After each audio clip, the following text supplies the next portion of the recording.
What's the fastest you've ever regretted saying yes? My coworker Lily offered me $200 to bartend at her backyard wedding reception with one weird rule: don't serve any alcohol to her brother Walker no matter what. All she said was, Walker was an alcoholic who got violent when he drank. She never mentioned that he'd once bitten a bartender in the neck for refusing to serve him deep enough that he needed stitches to save his life. I found that part out later. I said yes, and the reception was beautiful until Walker showed up during the toasts, already slightly buzzed from somewhere else. He came straight to the bar with this friendly smile and asked for a whiskey neat. When I said I couldn't serve him, his smile flickered but stayed in place. Come on, man, it's my sister's wedding, he said. And when I apologized and said no, he laughed like we were sharing a joke, but I could see his jaw muscle twitching. 20 minutes later, he came back, this time with a maid of honor and 2 groomsmen, trying to use the wedding party as leverage. This guy won't serve me at my own sister's wedding, he announced loudly, making everyone uncomfortable. When I still refused, the maid of honor offered to get the drink for him, but I had to say I couldn't serve anyone who was giving drinks to Walker. She looked confused, and Walker's face went red. Are you seriously babysitting me at my sister's wedding? He asked, loud enough that half the reception turned to look. By the time they cut the cake, Walker had tried 5 different approaches, each one angrier than the last. He offered to pay me $50 for 1 beer, then 100. He tried reaching behind the bar himself until I had to physically block him, all while the photographer was trying to take candid shots nearby. He told family members I was discriminating against him, that I was on a power trip, that I was ruining his sister's special day. Each rejection made him louder and more aggressive, and I started genuinely worrying about what would happen when the reception ended, and I had to walk to my car. During the father-daughter dance, Walker grabbed a champagne flute from someone else's hand, and I had to step out from behind the bar to take it from him. We ended up in this humiliating tug-of-war over a glass, while the DJ had to lower the music. You're ruining her wedding, he screamed, spit flying from his mouth. You're just some nobody my sister hired to humiliate me on her special day. When I finally got the champagne away from him, he shoved me hard enough that I knocked over a flower arrangement. Lily rushed over in her wedding dress, begging Walker to just leave, saying she'd call him tomorrow and they'd talk. The groom tried to calm him down, but Walker shoved him too, making everyone gasp. Walker looked around at all the wedding guests staring at him, at me standing there still holding his champagne, and his face went dark with rage. This isn't over, he said, pointing at me. You embarrassed me at my own sister's wedding. You made me look like a drunk in front of my whole family. He stormed out, knocking over chairs on his way. The reception got back to normal pretty quickly with the DJ turning the music back up,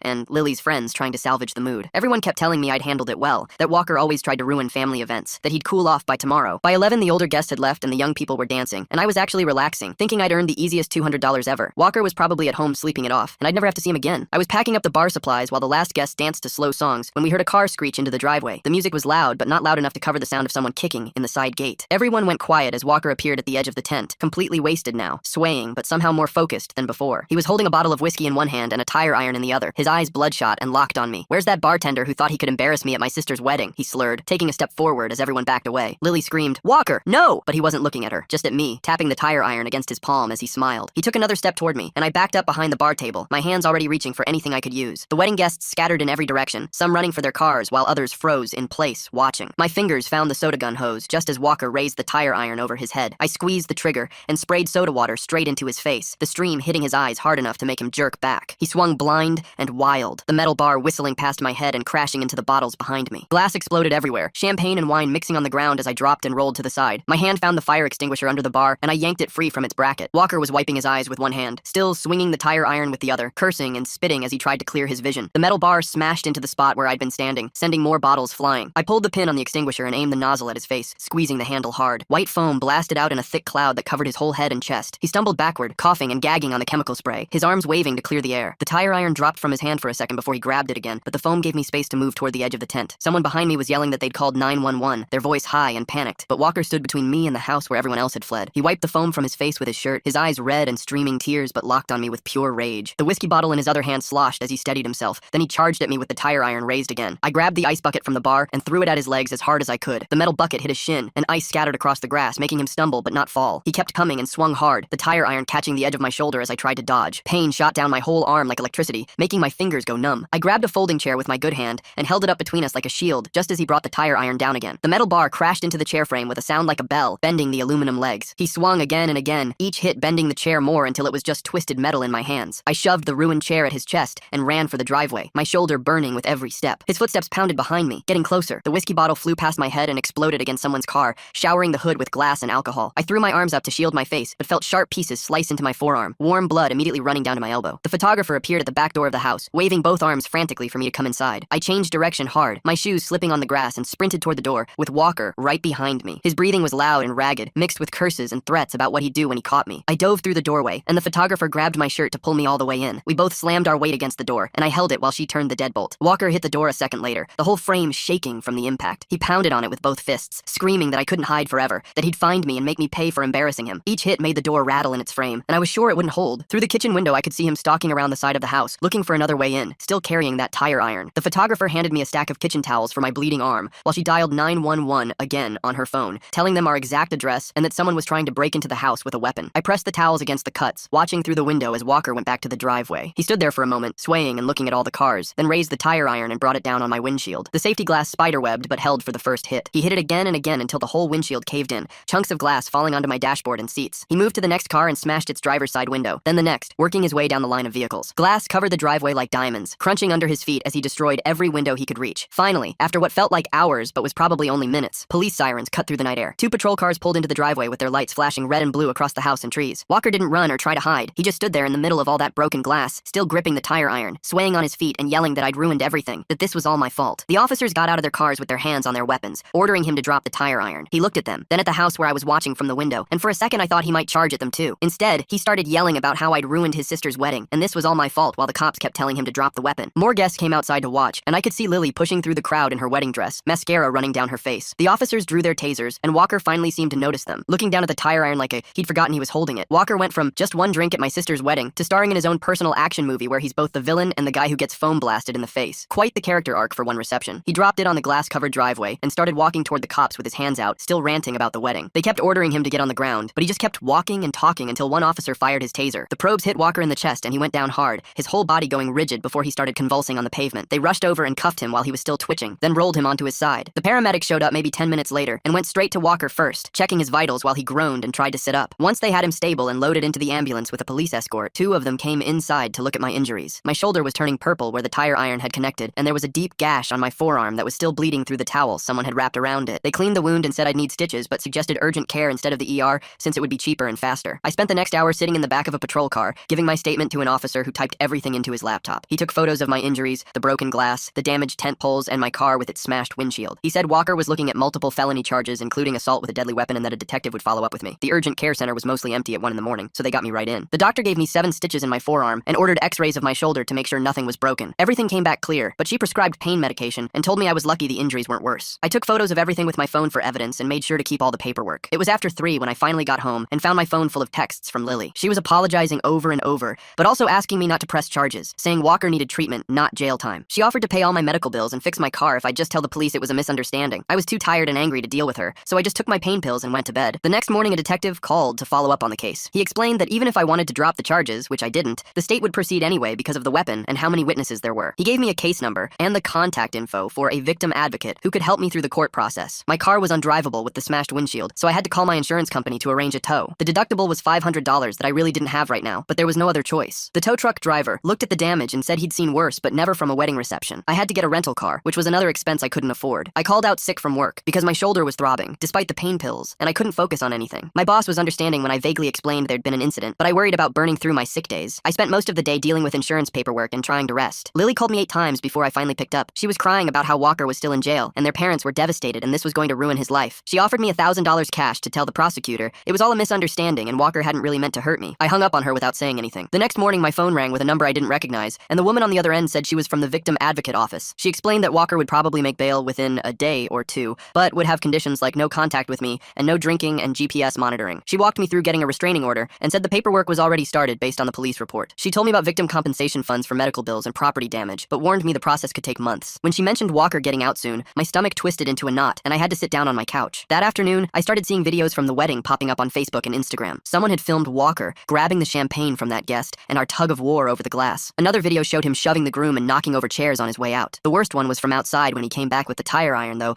It cut off right before the attack. People I didn't even know were commenting on the video saying I should have just given him a drink, that I escalated things by spraying him with the soda gun, that I ruined a wedding over nothing. One person wrote that bartenders who act like cops deserve what they get. I spent hours reporting videos and blocking accounts, but they kept spreading. Walker's mom started a Facebook group called Justice for Walker, where his family posted about how I was some power-hungry bartender who attacked their son at his sister's wedding. They claimed I sprayed him unprovoked and that he only came back to talk to me peacefully. Someone posted that I was probably planning to sue them for money, and this was all a setup. Walker's cousin wrote a long post about how Walker had been sober for 6 months until I triggered him by embarrassing him in front of his whole family. The comments got worse and worse with people calling me names and saying I deserved the beating. Someone found my workplace online and posted it in the comments. I deactivated all my social media accounts after that. 3 days after the attack, I had to go to the police station to give my formal recorded statement. The detective had me go through everything from the beginning while a camera recorded it. He showed me security footage from a neighbor's Ring doorbell that caught Walker smashing car windows in the street after leaving the wedding. You could see him swinging the tire iron at 3 different cars, and the timestamp showed it was right before he came back to attack me. The detective said it was perfect evidence for the property damage charges charges and would help show his state of mind. He asked if I wanted to press charges for the bribe attempt from Lily, but I said no because I just wanted this to be over. That afternoon, I got a call from the prosecutor saying Walker had made bail. His parents put up their house as collateral, and he had to wear an ankle monitor and couldn't drink or contact me in any way. I drove straight to the hardware store and bought new deadbolts for my doors and a security camera system I couldn't really afford. I spent the rest of the day installing everything and checking the locks over and over. That night, every little sound made me jump. A car door slammed outside and I grabbed my phone ready to call 911. The ice maker in my freezer dropped cubes and I nearly had a heart attack. Around midnight, a cat knocked over a trash can in the alley, and I was sure it was Walker. I called 911 and told them someone was outside my apartment. 2 cops showed up and searched around but found nothing except the knocked over trash and some paw prints. They were nice about it, but I felt stupid wasting their time. I didn't sleep at all that night. The next day, Lily texted me saying Walker wanted to apologize and make things right and asked if I would meet with them and a mediator to work things out. She said Walker was getting help and just wanted to move forward. I screenshot the messages and forwarded them to the prosecutor, who called me within an hour. She said this was a clear violation of the no contact order since Lily was acting as a third party for Walker. She said she would contact Walker's bail supervisor and he would get an official warning. If he tried anything else through anyone, he would go back to jail. I went back to work the next week but couldn't focus on anything. Every time someone walked up behind my desk, I jumped. When a coworker tapped my shoulder to ask a question, I actually yelped. She asked if I was okay, and I made up some story about a minor car accident that had me jumpy. My boss noticed I was off and suggested I take some time, but I couldn't afford to miss work. Lying about why I was acting weird was exhausting, but explaining the truth seemed worse. I kept checking the parking lot for Walker's car, even though I knew he had the ankle monitor. The prosecutor's office called and scheduled a meeting to discuss the case. The prosecutor explained that if we went to trial, Walker was looking at 2 to 5 years for assault with a deadly weapon plus the property damage. But she said he would probably get offered a plea deal for 18 months if he agreed to anger management and stayed sober. She asked how I felt about a plea deal versus trial. 18 months seemed like nothing for what he did, but 5 years seemed like too much even for him. Either way, I would have to testify if it went to trial, and that made me sick to think about. My car insurance company called that same day to tell me they were totaling my car. The damage was too extensive and my car was too old to be worth fixing. The payout would barely cover what I still owed on the loan, leaving me with no car and no money for a down payment on another one. I had to start taking the bus to work, which added an hour each way to my commute. The bus stop was a 15-minute walk from my apartment, and I spent every second of it looking over my shoulder. 2 weeks after the attack, my shoulder still wouldn't rotate all the way, and the physical therapist had me doing these rubber band exercises 3 times a day. I'd wrap the band around a doorknob and pull it across my body 20 times, then switch angles and do 20 more, then 20 more after that. The therapist said the muscle damage might leave me with permanent limited range of motion, and I should prepare for that possibility. Lily's playing the butt family card while Walker's mom creates a Facebook group that makes him sound like Mother Teresa with a drinking problem. Classic move when your son commits assault with automotive tools. I filled out the workers' comp paperwork, but they denied it the same day since technically I wasn't at my regular job when it happened. The denial letter came with a number to appeal, but when I called, they said bartending a private event didn't count, even though I was getting paid. My regular insurance covered some of it, but the deductible alone was $500 I didn't have. While I was sorting through insurance paperwork, a certified letter arrived from Walker's lawyer proposing what they called a civil settlement. $5,000 if I'd write a letter to the judge asking for leniency in Walker's criminal case. My hands actually shook reading it, and I had to sit down at my kitchen table. The letter made it sound like I was being unreasonable, like Walker was the real victim here who just made one mistake at his sister's wedding. I called the victim advocate right away, and she said this was totally normal, that defense lawyers always try this, and it was completely my choice whether to even respond. I threw the letter in a drawer and tried to forget about it, but kept thinking about that $5,000 and how it would cover my medical bills, plus the down payment on a used car. 3 days later, my phone rang, and it was the DJ from the wedding saying he'd heard about what happened after everyone left and wanted to help however he could. He still had all his equipment recordings from that night, including his wireless mic that picked up Walker's threats crystal clear. He'd already made copies on USB drives and wanted to know where to send them. I got his contact info and forwarded everything to the prosecutor, who called me back within an hour, saying this was exactly the kind of evidence they needed. The preliminary hearing got scheduled for a month out, and I had to take another day off work to go to the courthouse downtown. Walker sat at the defense table in a navy suit, looking totally sober and somehow smaller than I remembered from the wedding. His whole family packed the benches behind him, and they all turned to stare when I walked in. His mom was in the front row, dabbing her eyes with a tissue, and his dad sat with his arms crossed, glaring at me like I was the one who'd attacked his son. I had to sit in the witness chair and tell the whole story again, while Walker watched me from 20 feet away. The prosecutor walked me through everything step by step, from Lily asking me not to serve him to the tire iron attack in the driveway. When it was the defense lawyer's turn, he stood up and immediately started implying I'd made things worse by refusing to serve Walker at a family celebration. He asked if I'd ever worked as a bartender before, if I had any training in dealing with difficult customers, if I'd considered that maybe just giving Walker one drink would have prevented everything. The prosecutor kept objecting, but some questions got through anyway. The lawyer asked if I'd physically blocked Walker from the bar, if I'd grabbed the champagne glass from his hand, if I'd embarrassed him in front of his family. Each question made it sound like I was the aggressor, and Walker was just defending himself. By the time I left the witness stand, I felt dirty and small, like maybe I really had caused all this by not just giving him a beer. But the judge looked at all the evidence, including the DJ's recordings and the photos of my car, and found sufficient evidence for trial on all charges. Walker's family gasped when she read the decision, and his mother started crying harder. His dad stood up so fast his lawyer had to grab his arm to keep him from walking out. Lily was there, in the back row, and when everyone filed out, she wouldn't even look at me, just stared at her phone while Walker's family surrounded her in the hallway. The medical bills started showing up a week later in a steady stream that wouldn't stop. First, the emergency room visit for $800 after insurance, then the follow-up appointment for $200. Then each physical therapy session at $75 a pop, 3 times a week for 6 weeks. The MRI to check for nerve damage was $1,200, and even though insurance covered most of it, I still owed $300. I set up payment plans for everything. $25 a month here, $50 there, until I had so many automatic payments I had to write them all down to keep track. My credit card was already maxed from the car rental I'd needed before buying a beater off Craigslist, and now these medical payments stretched my budget so thin I was eating ramen 5 nights a week. The prosecutor called on a Tuesday afternoon with what she called good news and bad news. Walker's lawyer wanted to make a deal where he'd plead guilty to assault and property damage, serve 2 years with possibility of parole in 8 months, and pay restitution for my car and medical bills. The bad news was, if we went to trial and lost, Walker might walk free entirely, and even if we won, he might get the same sentence anyway after appeals. She needed my input, but made it clear that trials were risky and juries could be unpredictable, especially with Walker's family there looking respectable. I had 48 hours to decide, and she'd support whatever choice I made. That night, I couldn't sleep at all, just laid there staring at the ceiling and doing math in my head. 8 months seemed like nothing for what he did to me in my car. 8 months and he'd be out while I'd still be paying medical bills and dealing with a shoulder that might never work right again. But then I thought about sitting through a whole trial, watching his family cry, having his lawyer make me look like the bad guy again and again. The victim advocate called the next morning to check on me and reminded me there was no wrong choice, that whatever I decided was valid, but that didn't make it any easier. My shoulder ached as I tossed and turned the second night, taking ibuprofen every 4 hours and still not able to get comfortable. I kept thinking about Walker, getting out in 8 months, probably less with good behavior, while I'd still be taking the bus to work. But I also thought about him having a felony on his record forever, about him having to pay me back, about not having to see his family in court again. On the last morning of my 48 hours, I called the prosecutor and said I'd agree to the plea deal, but only with conditions. Full restitution for all medical bills and property damage, not just some of it. Mandatory anger management and substance abuse treatment for the entire probation period, not just the jail time. And a restraining order that covered not just me, but my workplace too. The prosecutor said those were all reasonable additions, and she'd present them to Walker's lawyer immediately. 4 hours later, she called back to say they'd accepted everything. 2 weeks later, I sat in the courtroom watching Walker shuffle in, wearing an orange jumpsuit and shackles that made a soft clinking sound with each step. His lawyer guided him to the defense table, while his parents and some aunts I recognized from the wedding filled the rows behind him. My side of the courtroom stayed empty, except for the victim advocate who'd been assigned to my case. Walker kept his eyes down as the judge read through the charges and asked how he wanted to plead. Guilty, he said in this flat voice that barely carried to where I sat. The judge went through each count, making Walker admit to the specific facts of what he'd done that night. Yes, he'd brought the tire iron to the wedding. Yes, he'd struck me multiple times. Yes, he'd destroyed my car. His voice never changed, just this monotone recitation while his mother sobbed quietly behind him. The judge accepted the plea and sentenced him to 2 years in state prison with eligibility for parole after 8 months with a good behavior. Walker's shoulders sagged slightly, but he didn't turn around to look at his family. The judge then ordered $3,500 in restitution to be paid in monthly installments, starting immediately upon his release. As the bailiff led Walker away, his parents stood up and started moving toward the aisle where I was heading out. His mother's face was red and puffy from crying, but when she saw me, her expression hardened. "You ruined our son's life," she said, loud enough that everyone still in the courtroom turned to look. The victim advocate stepped between us immediately, putting her hand up to create distance. "Ma'am, you need to step back," she said firmly, while Walker's father pulled his wife's arm. "He made a mistake, and you sent him to prison," his mother continued, trying to look around the advocate at me. "He needed help, not jail." The advocate guided me out a different door while security approached Walker's parents. 3 days later, my phone buzzed with a text from Lily. She said she understood why I'd testified and pressed charges, but couldn't forgive me for sending her brother to prison. Her family was destroyed, her parents weren't speaking to each other, and she'd never be able to look at her wedding photos without remembering what happened. She mentioned the $200 for bartending was in the mail and asked me not to contact her again. The check arrived 4 days later, but I never cashed it. I stuck it in a drawer where it sat, getting more crumpled every time I looked for something else. The first restitution payment was supposed to come 30 days after Walker's release, but nothing showed up. I had to file paperwork with the court's victim services office, which took another 3 weeks to process. When the payment finally came, it was $50 short. This started a pattern where every payment arrived late or incomplete, requiring constant follow-up calls and forms. The woman at victim services knew my voice after the third call and would sigh when I said my case number. "The system's overwhelmed," she'd tell me every time. "We're doing our best to enforce compliance. The justice system serving up justice with all the speed of DMV on a Monday. Walker gets 8 months while our narrator gets payment plans that'll outlast his sentence." 3 months after the attack, I still went to physical therapy twice a week. My shoulder had healed enough that I could use it, but certain movements sent sharp pains down my arm. Reaching for things on high shelves, throwing anything, even sleeping on that side wrong would leave me hurting for days. The therapist kept adjusting my exercises, but finally admitted this was probably as good as it would get. "Some injuries leave permanent changes," she said while watching me struggle with a resistance band. "You'll learn to work around it." Cold weather made it worse, the joint aching like an old man's whenever the temperature dropped. 5 months into Walker's sentence, I got a call from someone identifying herself as his prison counselor. She explained they had a restorative justice program where offenders could apologize to their victims as part of their rehabilitation. Walker wanted to participate and write me a letter expressing his remorse. I cut her off before she could finish the pitch. "I don't want his apology," I said. "I just want him to leave me alone." She sounded disappointed, mentioning how the program helped with healing and closure, but I hung up. 2 days later, she called again, and I blocked the number. 6 months later, I got an automated call from victim services saying Walker was released early due to good behavior and prison overcrowding. 8 months had turned into 6. The victim advocate called an hour later to assure me the restraining order was still in effect, and Walker knew he couldn't come within 500 feet of me or my workplace. I went to the hardware store that afternoon and bought new locks for my doors, a motion sensor light for my driveway, and one of those doorbell cameras everyone has now. The fear that had been fading came rushing back, making me check my mirrors constantly while driving. 2 weeks after his release, I was buying groceries when I saw Lily by the produce section. We locked eyes for maybe 2 seconds before she grabbed her cart and turned down another aisle. Her wedding ring caught the fluorescent lights as she walked away, a small diamond that sparkled when she moved her hand. I stood there holding a bag of apples, realizing I'd never found out if her marriage had survived everything that happened. Part of me wanted to follow her and ask, but I just finished my shopping and left. My car situation never really got better despite the restitution payments that trickled in. I bought a 15-year-old sedan for $800 that needed new tires and made a grinding noise when I turned left. Every time it broke down, which happened at least once a month, I'd sit on the side of the road waiting for a tow truck and remember my decent car that Walker had destroyed with that tire iron. The anger felt different now, less sharp, but constant, like a bruise that never quite healed. 3 months after his release, I got another automated call. Walker had violated his parole by failing an alcohol test and was going back to prison for another 4 months. The victim notification system told me this in the same robotic voice that reminded me about court dates. Nobody from the prosecutor's office called. Nobody from victim services followed up. The relief hit me immediately, but I knew it was temporary. 4 months would pass quickly, and then he'd be out again and the cycle would continue. A year later, I was bartending a retirement party at the country club when a guy in a navy suit walked up and ordered a whiskey neat. My hand stopped halfway to the bottle and just hung there in the air while my brain tried to process the request. The guy waited patiently while I forced my fingers to close around the bottleneck and pour the drink with hands that only shook a little bit. He tipped me $20 and walked away, never knowing he'd just watched me fight a small war with myself. 2 months after that, the final restitution payment showed up in my mailbox, a check for $612 when the court had ordered $900. The letter from the state said pursuing the remaining amount would cost more in legal fees than I'd recover, so they were closing the case. I deposited the check and deleted the victim services number from my phone, tired of fighting for money that would never come. I was buying coffee at the place near my apartment when someone called my name, and I turned to see the photographer from Lily's wedding holding an iced latte. She told me Lily and her husband had gotten divorced 8 months ago, that the family never really recovered after that night, that Walker had torn them all apart. She pulled out her phone and showed me this perfect photo from the reception before everything went bad. Lily laughing in her dress with the string lights glowing behind her. I looked at it and felt nothing, just empty space where anger or sadness should have been. My shoulder started aching bad during a rainstorm that winter, and I realized it was going to do that forever now. My body turned into a weather station. Physical therapy had ended 6 months earlier when my insurance stopped covering it, and I couldn't afford the $100